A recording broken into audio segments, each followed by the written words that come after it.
I'd like to call to order the evening session of the Nelson County Board of Supervisors, March 9th, 2021. We would start with public comments. These are comments on items not under the public hearing tonight. So if anyone has any public comments they'd like to make, this is the opportunity to come forward and do so.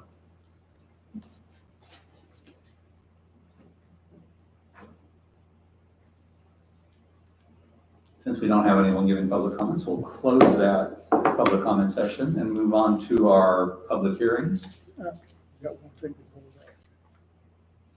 The financing. Yeah, the VPSA refinancing.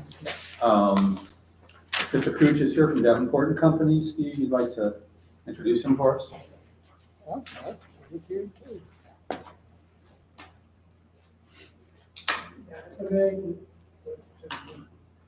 Yeah, we're pleased to have Mr. Roland Cooch at Davenport and Company, who's part of the county's financial advisor consultant. Mr. Cooch is going to provide a summary of the proposed refinancing of the 2012 bond issuance, refunding the county did at that time. Roland's going to summarize both, to some extent, the option of refinancing this bond from 2012 through the Virginia Public School Authority, or just refinancing it with the current bondholder, Truism Bank.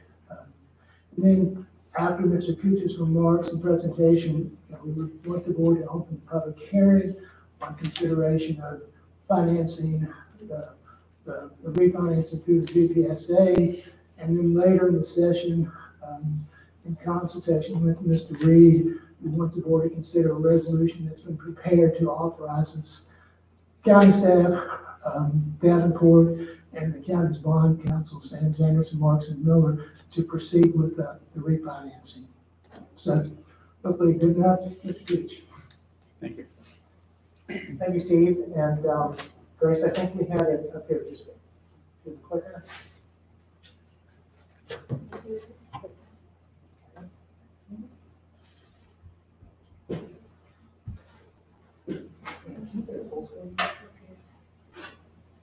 Not sure.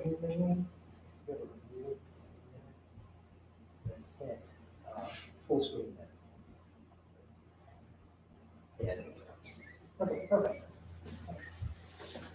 Well, thank you, Steve, and thanks, Grace, for the technical help there. Mr. Reed, members of the board, it's a pleasure to be here in front of you tonight again to come back to this opportunity.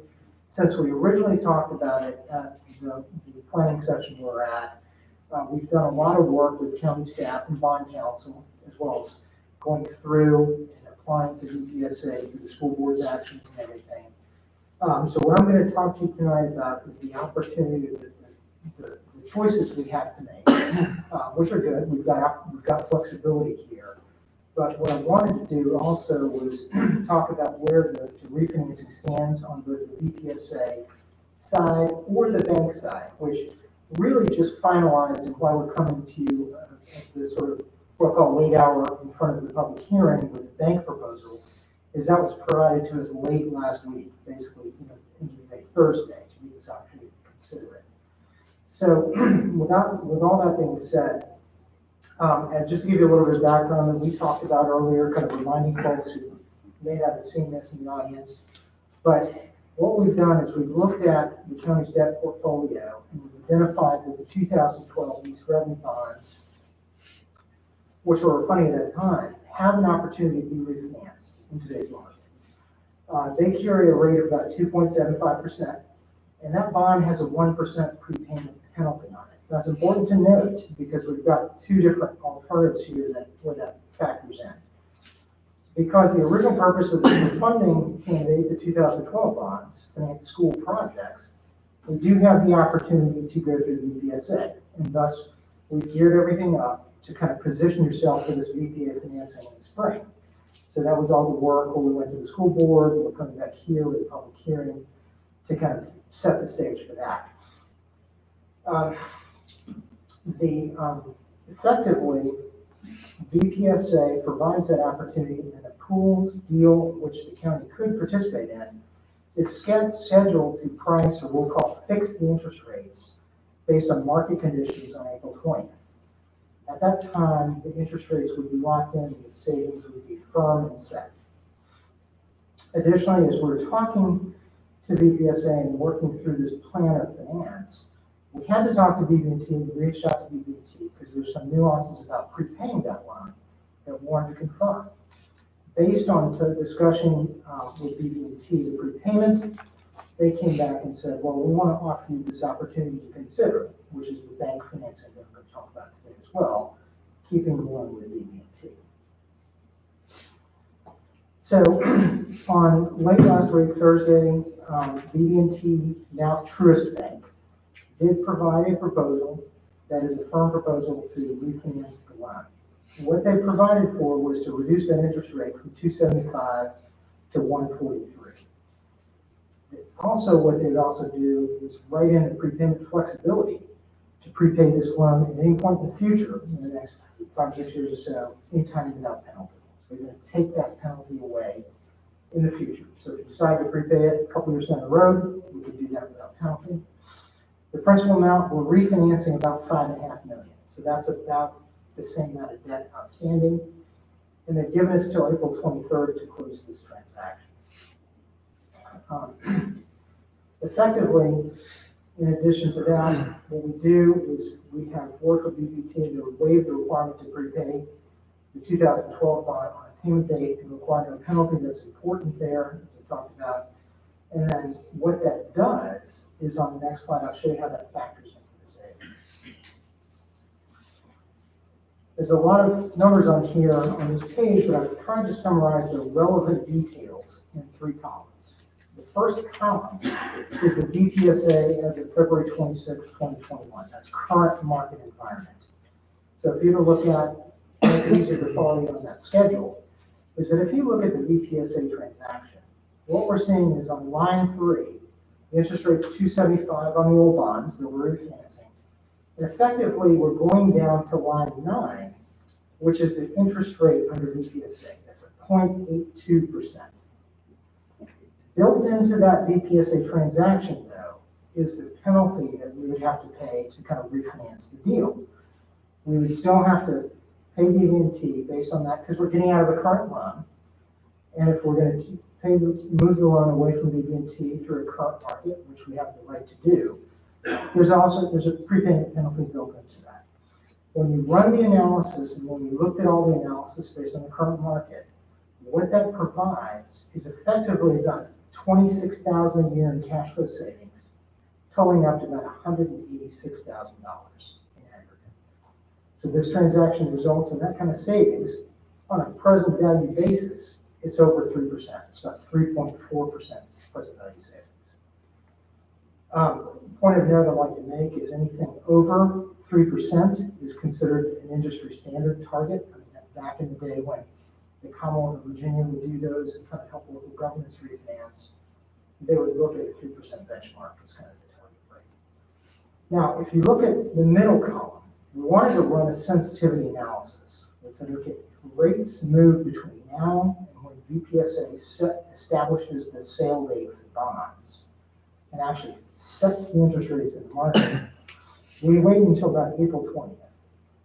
If rates move up 0.25%, that's up 25 basis points.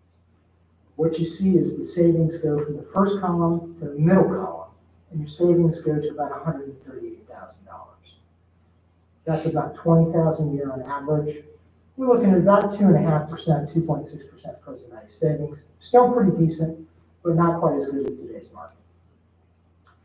Now, the third option, the third column you see here is BB&T's response after receiving the proposal back, is roughly looking at 2.75%, again on the old bonds. We then moved to 1.43%.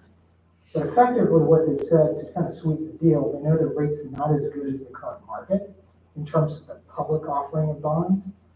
They said, we'll waive that $100,000 prepayment penalty, 1% prepayment penalty, and see what if that can produce comparable savings to a BPSA transaction.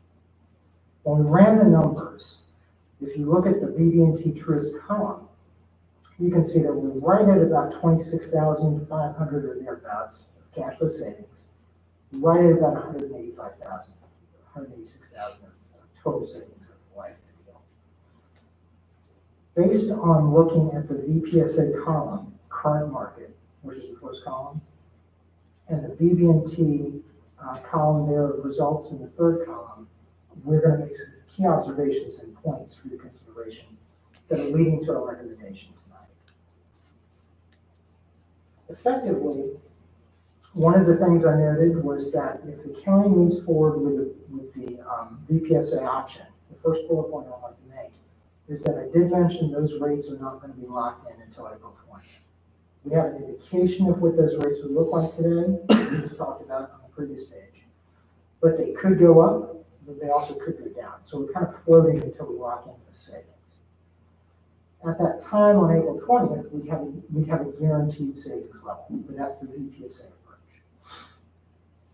Second point, if we refund the bond based on the BB&T proposal that we just received, the county could lock in the savings now. That rate is being held by BB&T through April 23rd. So it gives us enough time to get the documents done, get the final approvals done, and get everything put in place. We would know now, if we decide to proceed forward with that we know those savings would be effectively able to be obtained. We wouldn't have any change in the markets, wouldn't be floating with anything like that. What we think in our recommendation, and we've seen this as well with other clients, is that when we have this opportunity to take advantage of the market now, based on the market estimates we see today for VPSA, as well as the rate proposal provided by BB&T, we respectfully recommend moving forward with the BB&T approach and proposal. Reasons are it allows you to lock in the savings, so we know what we've got. We have no risk of fluctuation from here on out. We do remove the prepayment penalty in the future. They've waived it now, so we'll waive it, remove that again. And we also have the ability, again, as we said, 2 or 3 years down the road, when we have such little debt out there, it may be advantageous just to pay off that debt at that time. So we could pay it off without any penalty in the future.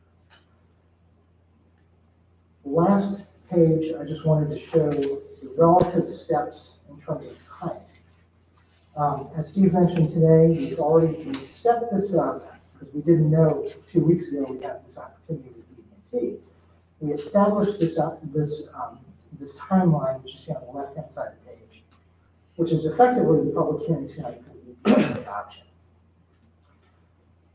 Assuming that option went forward, we'd have the VPSA board meeting the next day, and everything would go down the path of going through VPSA. What we have on the right-hand side of the page is what we'll call a time frame or schedule that maps out the closing before April 23rd, the BB&T approach. Tonight, we're again at the same point in time we have the public hearing tonight, but we do have a preliminary resolution for your consideration, which would allow the staff to work with bond counsel, financial advisor to proceed forward with the BB&T approach to lock in the savings. What we do for the balance of March is we start working on the documents and the numbers and finalizing the transaction. March 19th is a placeholder date. We know that the board would adjourn to a work session that day. That's the first opportunity the board can consider the final resolution of documents for the transaction. That could be approved at that night. We would then proceed forward with an EDA board meeting, because technically the loan would be issued through the EDA, like it was in 2012, the standard lease revenue type loan. And then lastly, the school board would have to take action at its April 8th meeting to approve its documents with respect to this transaction as well. The April 13th board meeting is a placeholder date. To the extent the March 19th date doesn't occur, or we have to shift a little bit later, we can do that. And then lastly, on about April 20th, we can close on the loan, and there we've got the whole transaction refinanced and savings locked in. And with that, I've concluded my presentation. Be glad to answer any questions.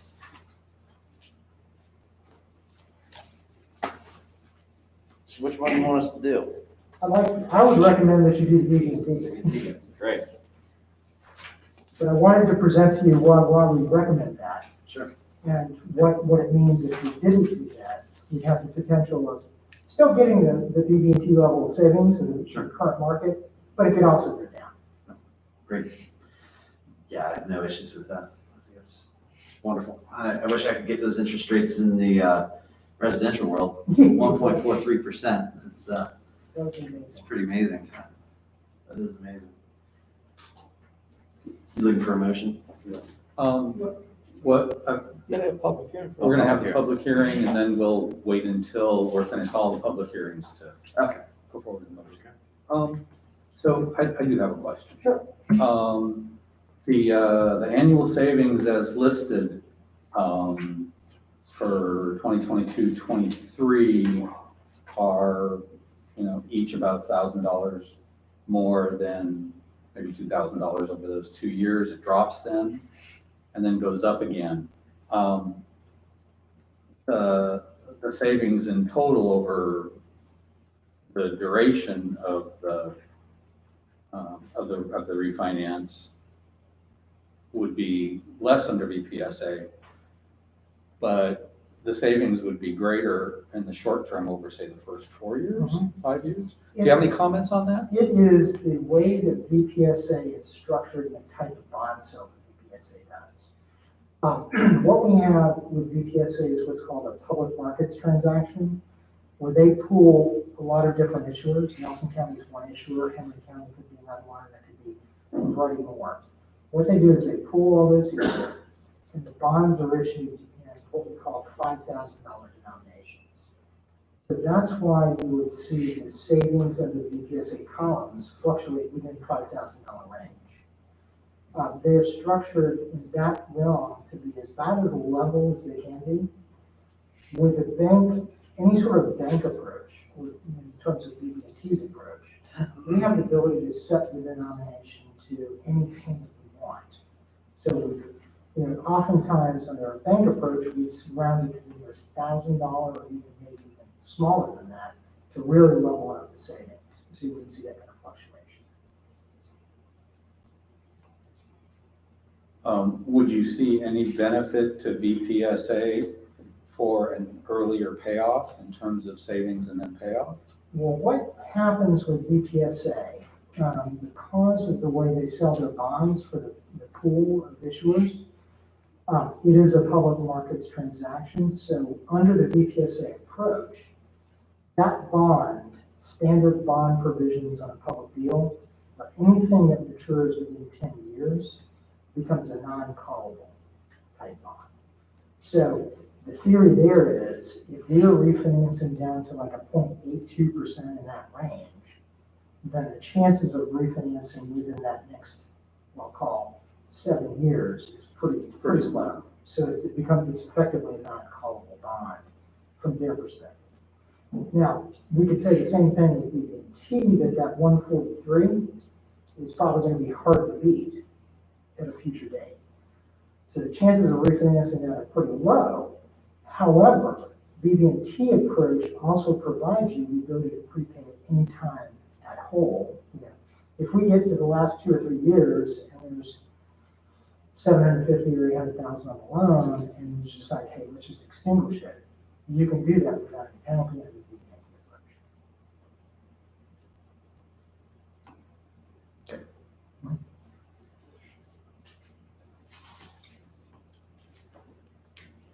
No question. Any questions on your end? Okay, thank you so much for the presentation, and I'm sure you'll hear back from us presently about what action we may take later tonight. Okay, thank you. Thank you very much. So I would like to open the public hearing on the BPSA refinancing consideration, which I guess would also include the option on the BB&T possible refunding. And so I'll open that public hearing. Is anyone here who would like to speak on this? Okay, not having anyone, we'll close that public hearing. And we'll move on to item B under our public hearing. Thank you, Mr. Coots, very much.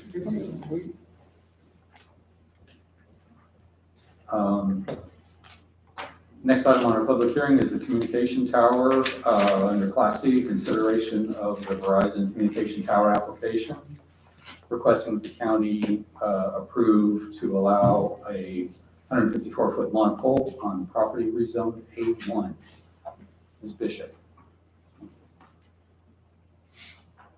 Good evening, everyone. This is a request for a Class C communications tower with requested modifications on property zoned A1 agricultural. The Planning Commission hearing was held on January 27th. That is the board hearing.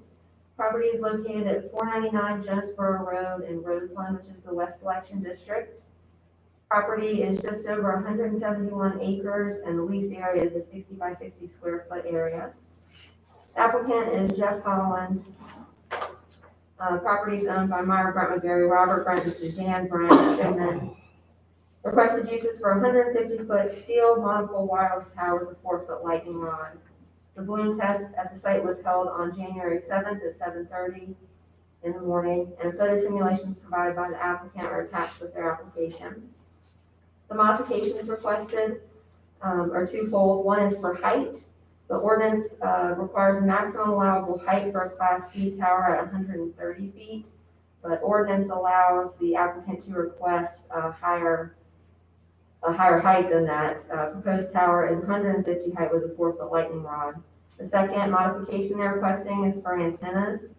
The ordinance requires that each array contain no more than 3 antennas, and applicants are requesting a modification to allow 6 antennas per array.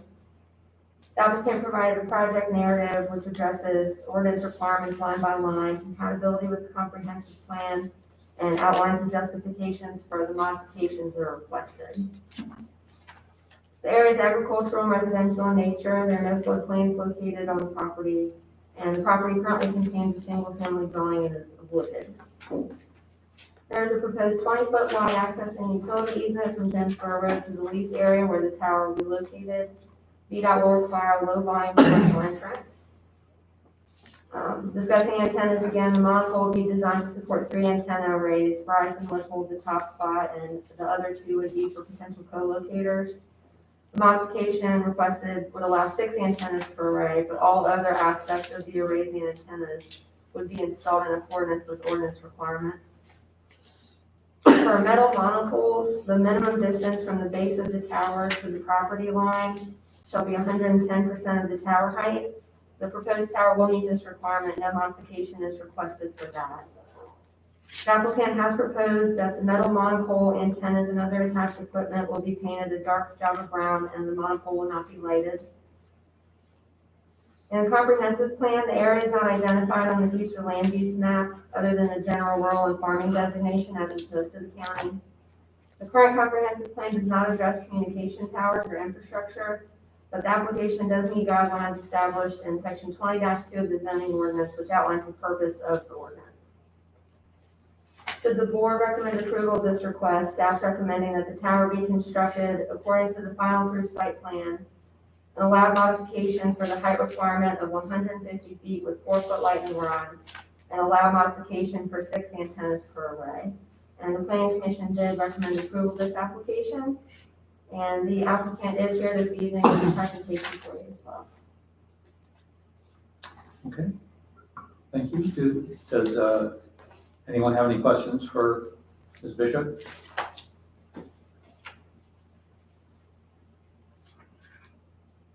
Okay, if the applicant is here.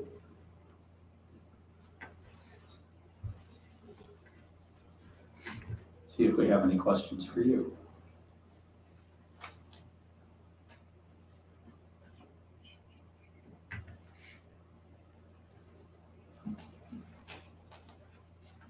Okay. Good evening, Mr. Chairman and members of the board. My name is Charlie Albus. I'm an attorney with Williams Mullen, Charlottesville, here tonight for Verizon Wireless. With me is Mr. Jeff Holland, NBC Consultancy, help us with this site. I just have a brief presentation to help get you all oriented on where we are and also to show you all the photo simulations that were taken during the balloon test that Ms. Bishop mentioned. This is an aerial view of the site. You see it's in a forested, wooded area off Jonesboro Road there. It is higher up in elevation than the road, in between some of the more heavily traveled roads going north and south there.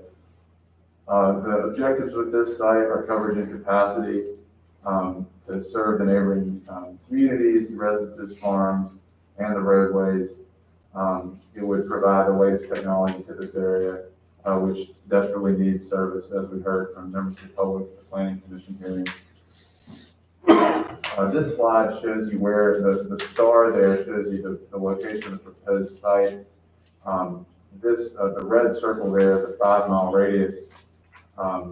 That is to show you where the nearest approved but not yet built tower would be.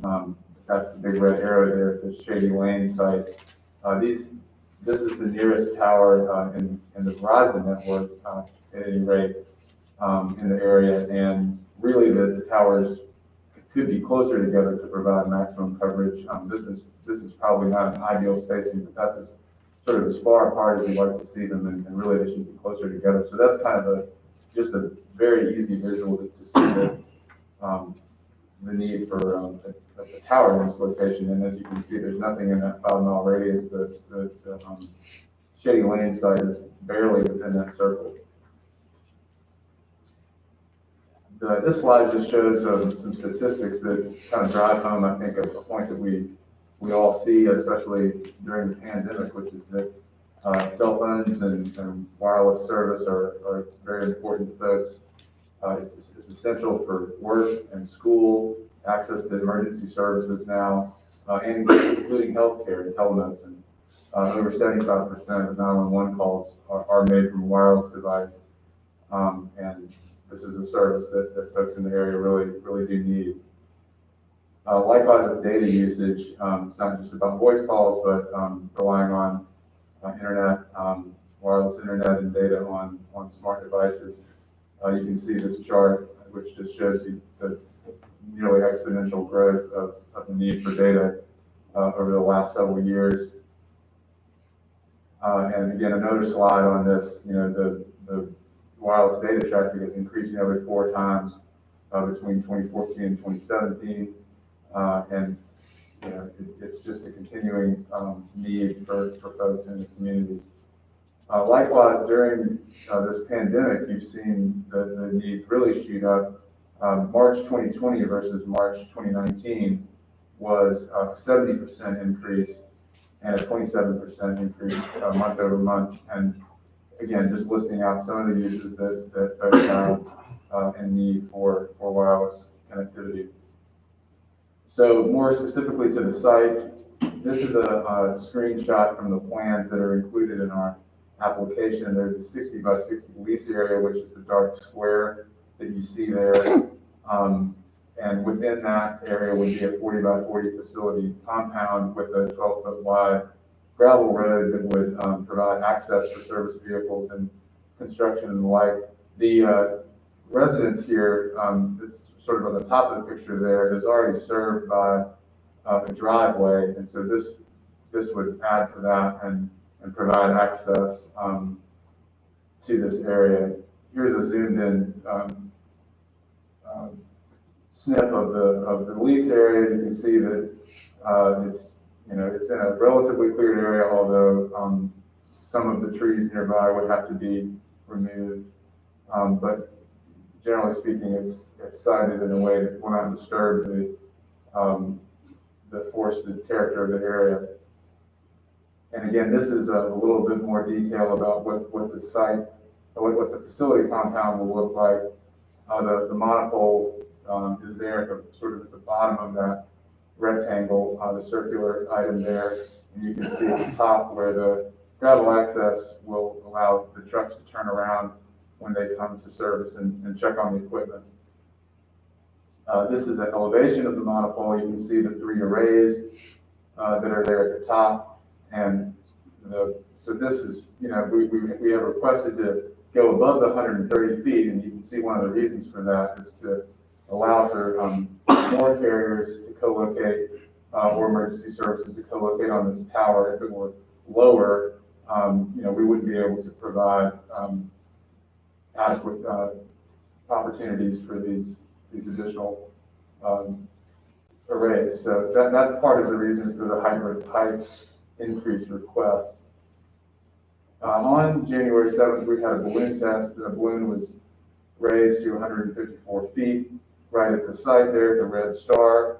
And we drove around on the roads and took photographs where the balloon was able to be seen, or in certain cases where it wasn't able to be seen, and prepared these photo simulations. They'll go in order.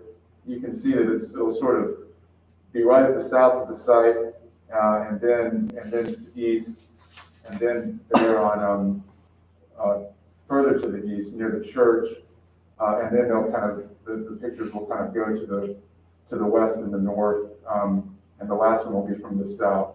So it's really only visible right underneath and right along that road on Jonesboro Road, and then at the sort of wider vista along the Patrick Henry Highway there near the church and cemetery.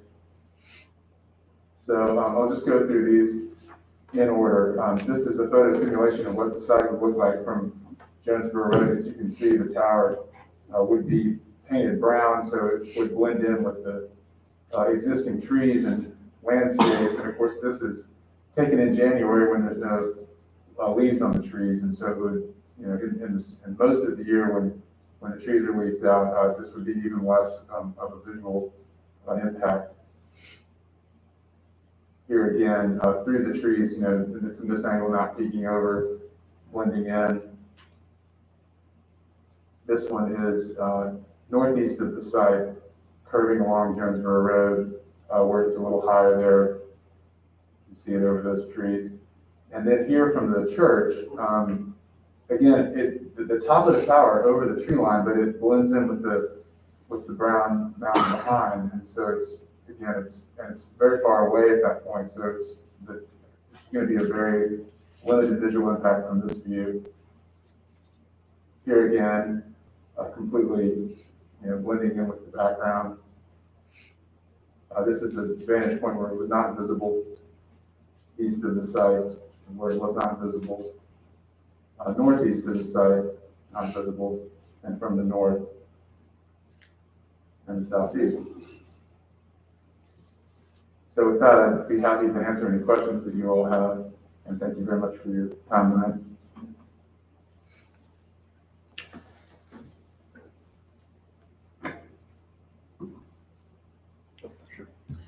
Yeah, I was just looking at the service area in the Jonesboro. I mean, that's a huge portion of the west that in need of a lot of service there.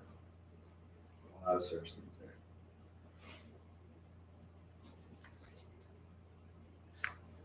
You all viewed other options on the proposed property and different elevations, and is that correct? Yes, sir. The engineers, when they took a look at this site, did look at other parts of this property for various reasons. There was mainly one other spot, which was a higher hill to the south. That was ultimately not selected. This particular location was a better fit, all things considered. One reason being that it was nearer to the road and nearer to an existing driveway, and there would be less of an impact to build a tower in this location. So that's one of the reasons that this particular site was selected on this property. And I think I'm told the only other option that was considered was a co-location opportunity to the south on a separate tower that is already built, but one of the engineers determined that would not provide ample coverage for Verizon's needs for its network, and so that option was not pursued either.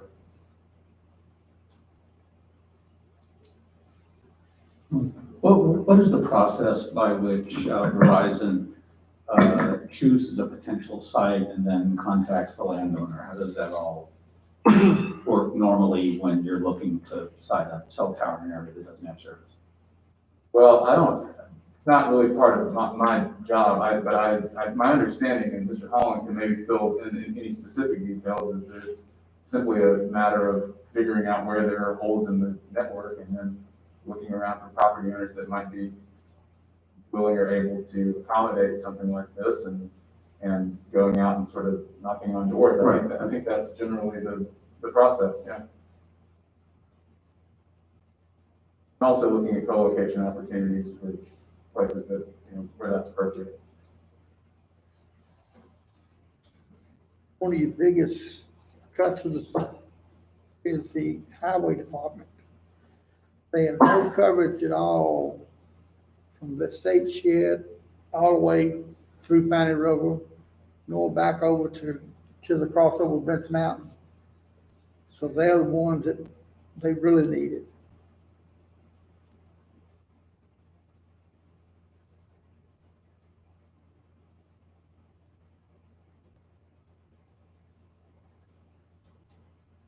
Anyone have any other questions or comments for either of you? Is this going to be a Verizon tower or is it a company tower? It'll be Verizon owned. It'd be owned by Verizon. They'll take the top spot. Okay.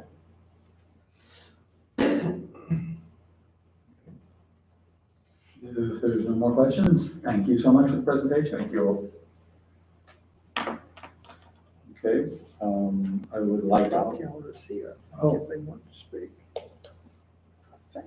Okay, is it the owner of the property owners here tonight? No.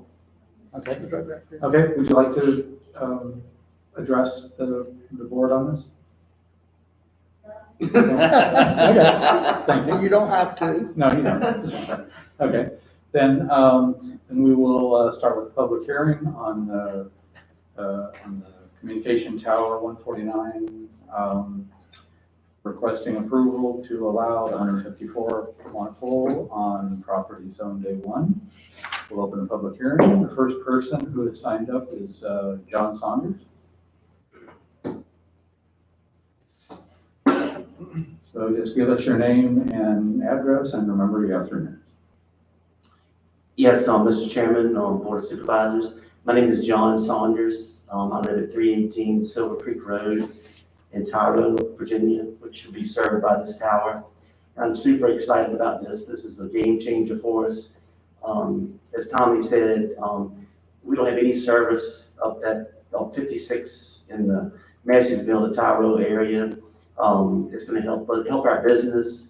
It's going to help the kids with, right now they come down to our packing shed and steal the Wi-Fi. It's going to help emergency vehicles on 56. It's a game changer for us, and I'm really in favor of it, and we need it. Thank you. That's the only person we had signed up. Anyone else like to speak?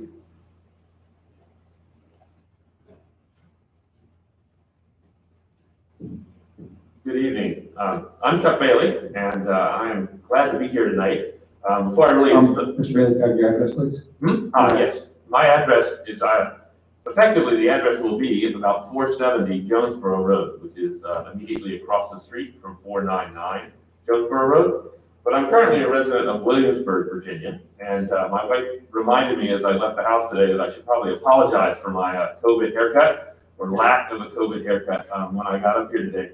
But I wanted to speak to you today concerning this tower. I purchased this property across the road from where the proposed tower will go in 2020, and it really was a sort of a spectacular opportunity. And to give you a little bit of a background, I'm a geology professor at William & Mary, and I worked there for 25 years. But I grew up in Albemarle County, Virginia, and I've actually done geology sort of all over the world, but also here in Nelson. I've worked from sort of Rockfish Gap. We explored the geology of the tunnel with the Claudius Crozet Tunnel Foundation. We've worked in Gladstone, and I'm actually involved in a project right now with Polycore. We'd like to quarry more soapstone and make that a viable industry. So I've always been really connected to Nelson. My Uncle Joe lived in Rockfish, goats and blueberries. His son, Walker, still lives there, off Rock Springs Road. So I'm excited to be here, and I was caught way off guard by this particular proposal. As I understand it, Nelson County contacted the adjacent landowners I never received any notification of that. Again, I bought the property in the fall of 2020, and the county GIS is still not updated. It doesn't appear that I'm at all a landowner here in Nelson County just yet. And that's frustrating, that, 3 months has gone by. And what's curious is that in early January, Nelson County sent me a tax bill for the application fee for land use. So clearly somebody up here knew that I was the new property owner, but I was not afforded the opportunity before any of these things to actually put in a timely comment. So I view that as kind of negligence on the part of the county or whoever is managing their GIS data system. So I would ask you, if this was sort of a situation you were placed in, would you find this sort of fair or worthwhile? So that really troubled me to feel like I was coming at this well after the fact. But I want to thank you guys for taking the time. Mr. Park came out and looked at the property with me the other day, and a number of you on the board have been very responsive. So that also makes me happy about sort of wanting to come to Nelson. The second part that I would add to this is going to have a negative impact on my property. My plan for this tract of land is to grow an orchard, to basically put trees back on the old Whitehead orchard that was there. And we're going to start small and hopefully grow big. And eventually I'd like to sort of live on that land. Now I reckon the apples are not really going to care about looking at the cell tower, which will literally be about 350 feet away. But the place that I had cited where I'd like to build a cabin is going to be at the same elevation as the tower and about 1,000 feet away in a direct line of sight between my proposed house and effectively the mountain. So this has an impact on my view shed one. But that's okay, you could argue. It's a big piece of property. I could move to other locations. This is going to require that I actually construct a much larger driveway, a longer driveway, probably 900 more feet of driveway. I've been meeting with contractors here in Nelson to think about getting some of the roads built already. And adding 900 feet of driveway is likely going to cost me between $35,000 and $50,000. So right there, that is an impact, a significant impact to me and my family. If this project goes on, I have to sort of change the building location. And again, this was sort of news to me. So that is a big concern, because I think this has a very negative impact there. But I want to back up a second. This part of the county needs a cell tower. There is no doubt about it. I have to climb to the top of that hill every time just to actually get line of sight to Wintergreen. So I'm not at all opposed to a cell tower. One of the things I would put out there, and I did spend a fair bit of time looking through this, the proposed tower is quite tall, but it's actually blocked by the hill that I know on the western side of. Its line of sight is completely sort of limited. You can't see it in Massey's Mill, and I don't know that signal will get there. It doesn't get down, even with this very tall tower, to a lot of the nooks and crannies in Hat Creek. It'll reach the Tide River Valley just fine. So my third point here is I'm not sure this is the best location for it. I think a smaller tower higher up would be less obtrusive and potentially give better coverage. And I say this having 25 years plus of geospatial experience. All right, I'm not coming at this as sort of an amateur, and I hope you've taken time to sort of look at some of the slides that I included in the documentation that I sent to you.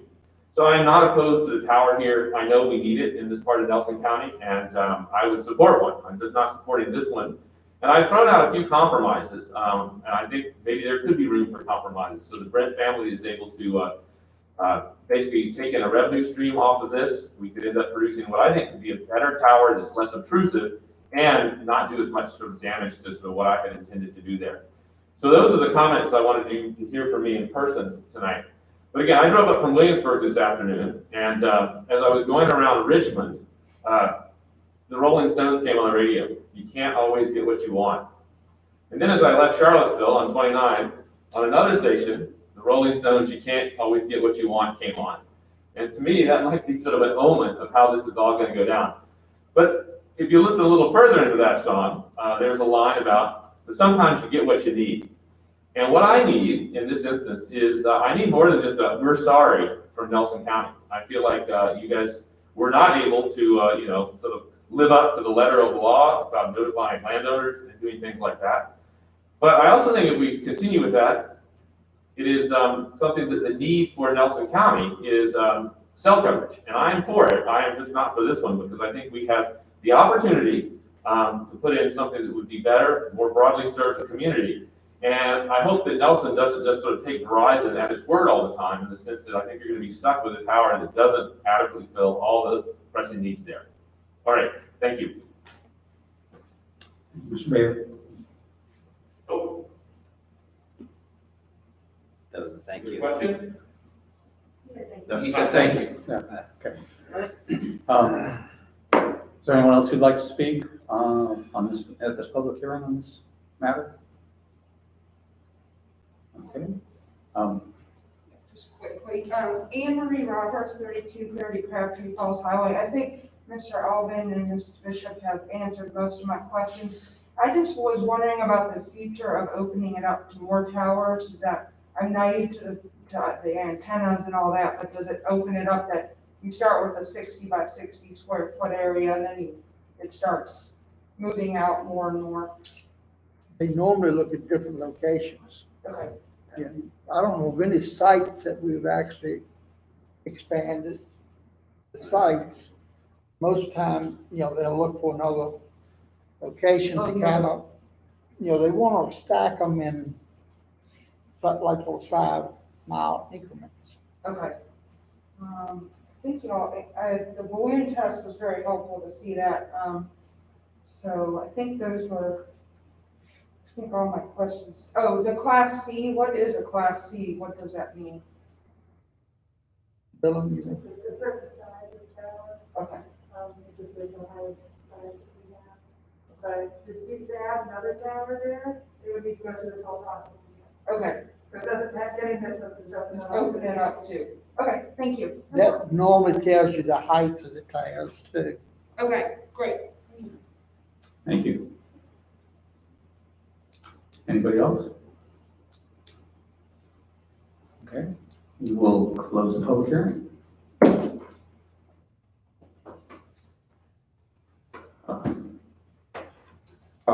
Next item for public hearing is the rezoning. We won't act on this one. Normally we act on it as soon as we get through it. Okay, instead of waiting a week or waiting a 20. Yeah, we normally, this is the application. The next public hearing is something totally different. Okay,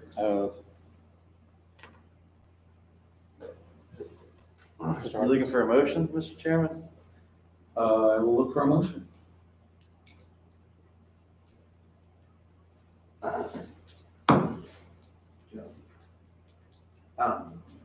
Yes. Mr. Chairman, as I've gotten to see this in the need of that Jonesboro area, I think it's very important to the area that we approve this.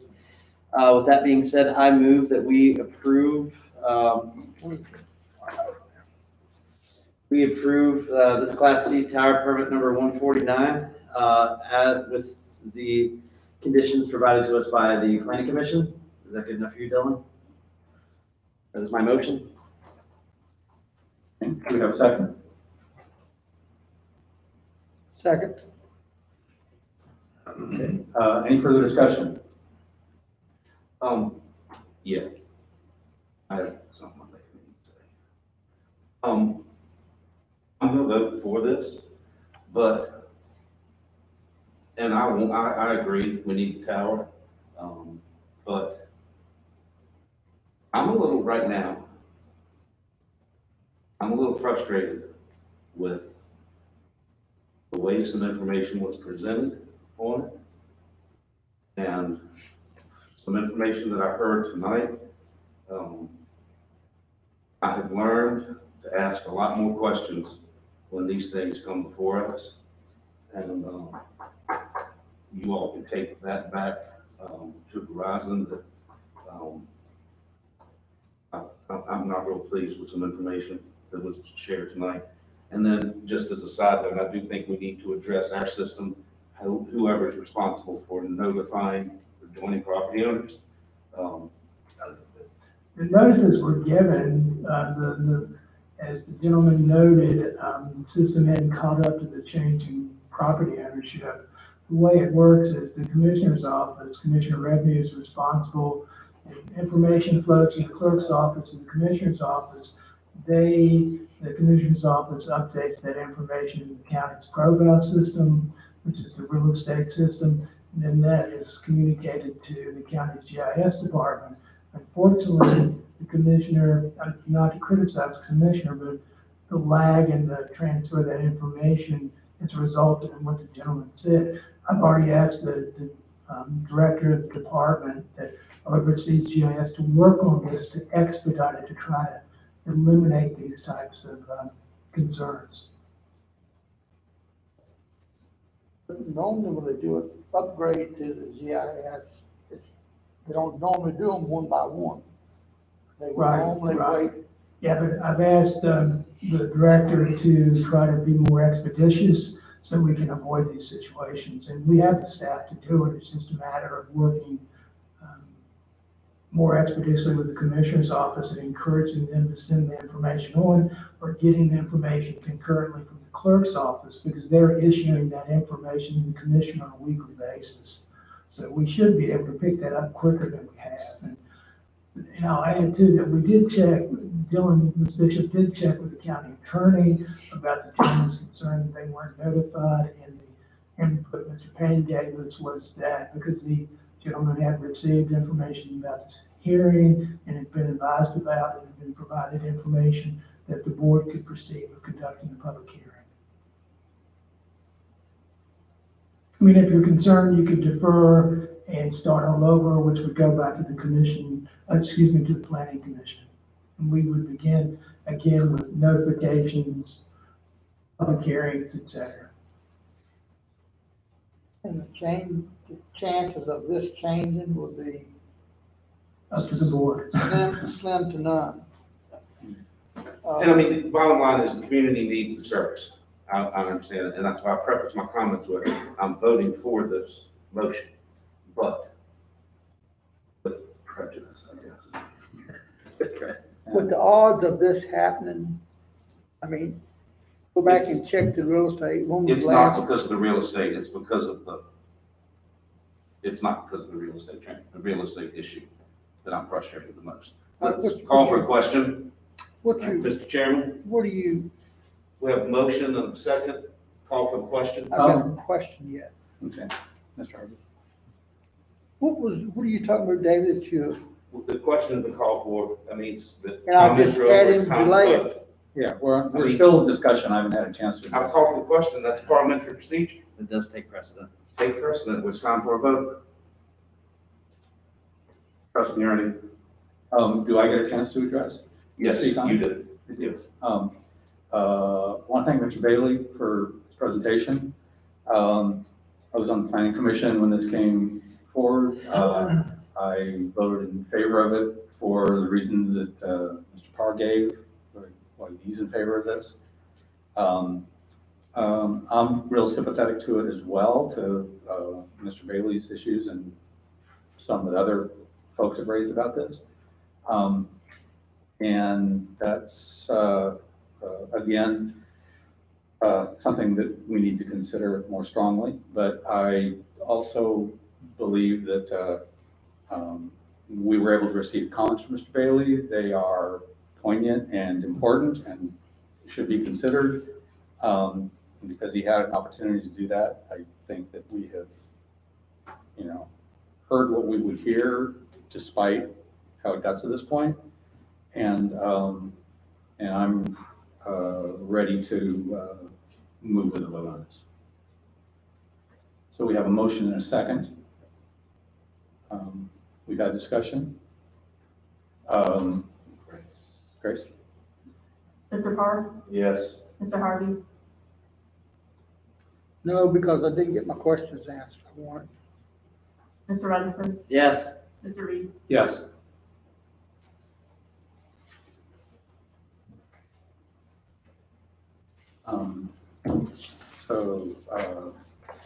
Motion passes. Next item for public hearing is the rezoning number 225, residential plan community to A1. An application to approve this. Ms. Bishop.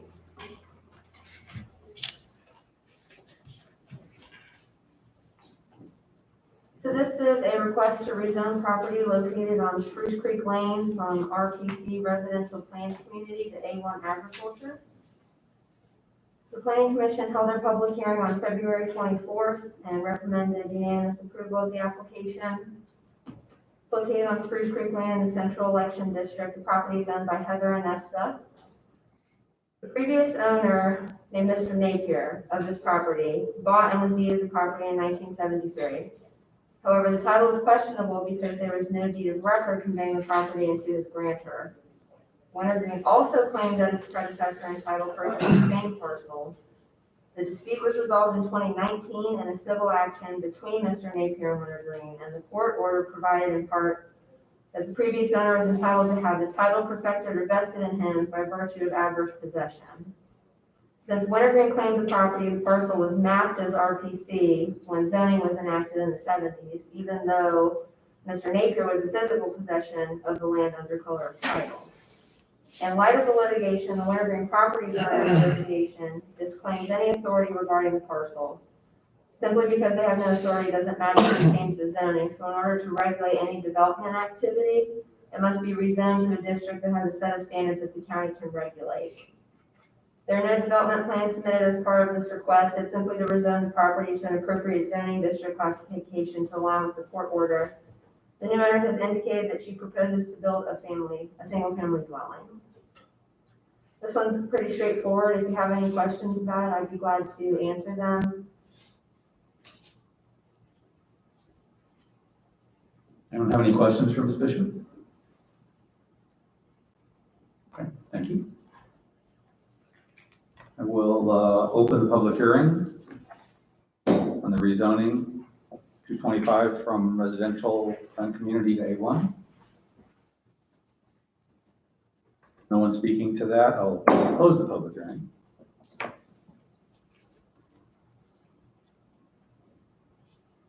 Any discussion or motions from the board? Oh, you want a motion? If you'd like to. Mr. Chairman, I feel like I'm making no motions today. I move that we approve this, this rezoning, rezoning number 225, RPC Residential Plan Community to A1 Agriculture, as presented and approved with the conditions from the Planning Commission. Second. Okay, got a motion and a second. Any discussion? Okay, Ms. Meyer? Mr. Harvey? Yes. Mr. Park? Yes. Mr. Rutherford? Yes. Mr. Reed? Yes. In the finance. Final public hearing is on ordinance number 2021-01, amendments to the Nelson County zoning ordinance for non-conforming issues, and Article 22A on solar energy.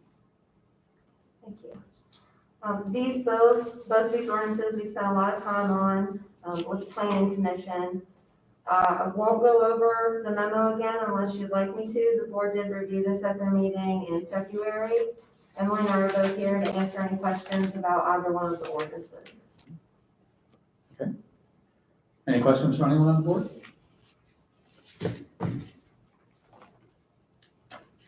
Okay. Thank you, Ms. Bishop. I'll open the public hearing on on ordinance 2021-01. Anyone like to speak to this? No one speaking at the public hearing. I will close the comments.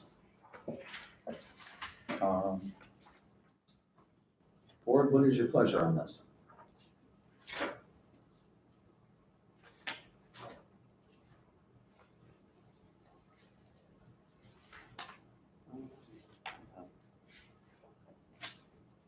Anybody else want to make a motion? I can, Well, if, You're on a roll. I might as well, I guess.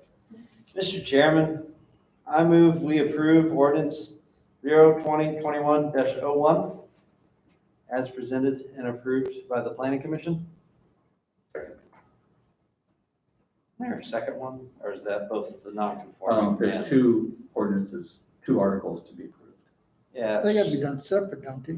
that's what I was gonna say. I see the Yeah. book on there. I don't see this number 2. It's a whole lot cleaner than doing All separate. right, we're gonna do the 01, which is, I would imagine, the Article 11 non-conforming uses as presented.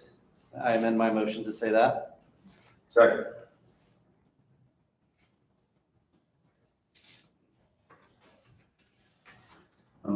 I guess the next Well, one's little discussion. Is it appropriate that we break this off into 2 different votes, or? You could do it either way, but the reason we structured it this way is because you're amending the zoning ordinance and you're just including new provisions or revisions to existing provisions I see. within the It's- ordinance. Yeah. It's one ordinance with amendments. Yeah, it's just a So bunch it's of- ordinance 2021-01. Right. They Is don't what have it to be adopted separately. Yeah. I unamend what I said. We did the same thing with the second. Okay. Which part of your second stand? It's already Correct. taken Okay. separate subject, the second subject. Sheldon, change the rules. Mr. Harvey, did you want to speak to either one of these? No, I don't want to speak to none of them. There's no further discussion? I'm good. Meyer? Mr. Harvey? No, Mr. Carr? Yes. Mr. Rutherford? Yes. Mr. Reed? Yes.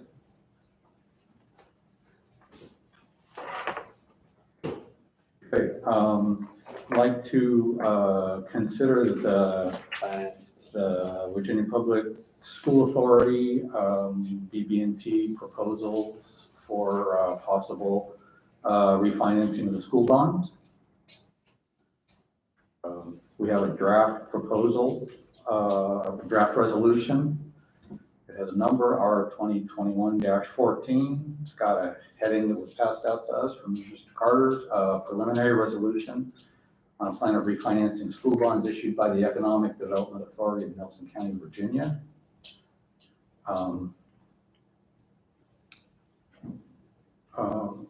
Mr. Carter, do you want to speak to the resolution?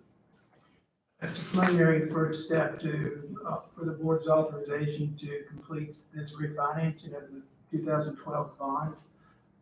The county issued, actually earlier than 2012 to assist with the construction of a new middle school and renovation of the Nelson County High School.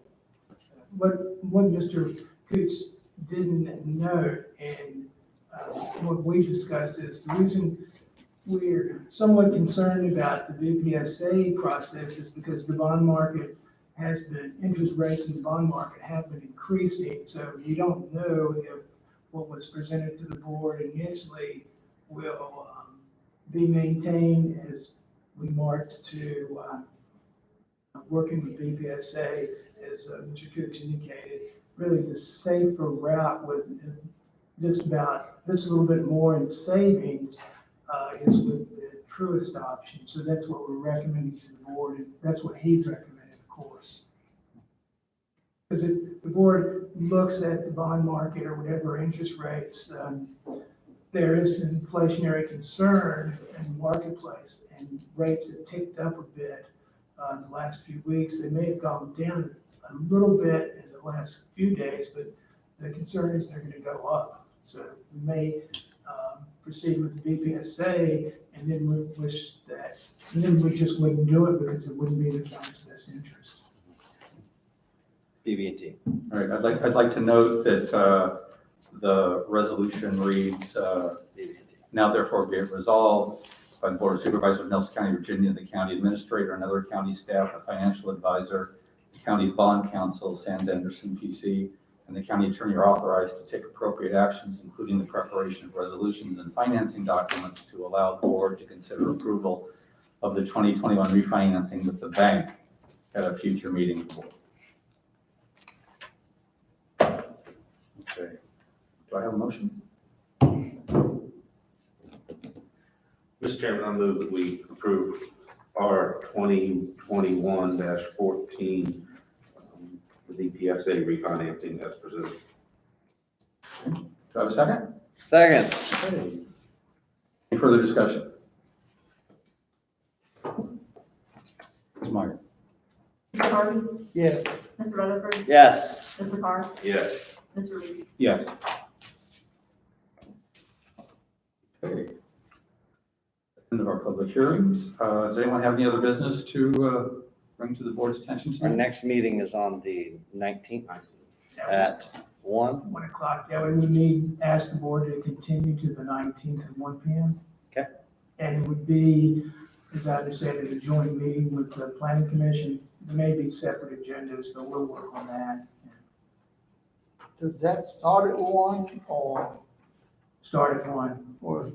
looks like we will be a little bit earlier? Right, we discussed that this morning when we were looking at how to do the virtual meetings. So it would be probably good. The board could still officially begin at 1, but it'd probably be, Mr. Hargis, it's good to get here at least 15 minutes early so we can get everyone situated and ready to begin at 1. And that meeting will include the introduction of the budget for 2022. After the initial session that the meeting was initially scheduled for. It's a Friday afternoon, you're pushing your luck. And now is, the only date we could get all the state people to agree to was the 19th. And that's without anything actually coming here, so Maureen has been working on it with one of the state people probably for 2 months now, so that's, Well, I realize that, see, but I'm saying, getting into the budget after that is, well, We were just, objective is really just to distribute the budget, give a quick summary, and then schedule work sessions. You don't need to stay all afternoon to work on the budget. Yeah, we would not do that. no, that's a lot. We just want to start. Thank you. Do we have a motion? Mr. Chairman, I move we continue this meeting to, what time do you want us to do it? 1 March o'clock. 19th at 1 o'clock. Second. Motion and second? Mr. Harvey? yes. Mr. Carr? Yes. Mr. Rutherford? Yes. Mr. Reed? Yes. Good. Meeting's adjourned and we'll continue March 19th.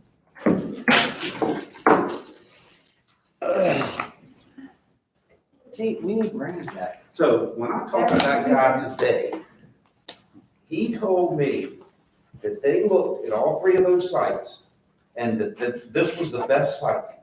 What he said tonight was that the top of the mountain was a road construction issue, that they were just too damn cheap to build a road to that other tower, that it would have been the better site for the tower, but they didn't want to build a road. And that's bullshit that he told me that today.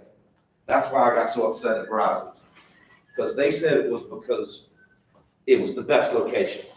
And that's not true. The best location was on the mountain